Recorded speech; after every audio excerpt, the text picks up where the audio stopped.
Во моментов се уште се одвиваат разговори и се прават анализи во контекст на прашањето за проширување на Европскиот фронт и нашиот став е дека Европскиот фронт не само со политички партии дека ќе се проширува, него упатуваме јавен апел до сите албанци, до сите други етнички заедници, граѓани на други етнички заедници кои и ќе имаме таква една широка коалиција со поединци, со политички партии, со невладиниот сектор, со сите кои мислат дека ова влада носи антиалбански одлуки.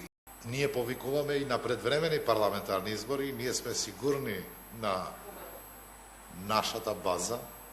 Ние секој ден живееме заедно со албанците и со другите етнички заедници и сме многу сигурни во тоа. Тие што се плашат од избори, тие што се поданици и се избрани од премиерот, има една поговорка, јазикот нема коска, ќе најдат разни изговори. Бујру на избори.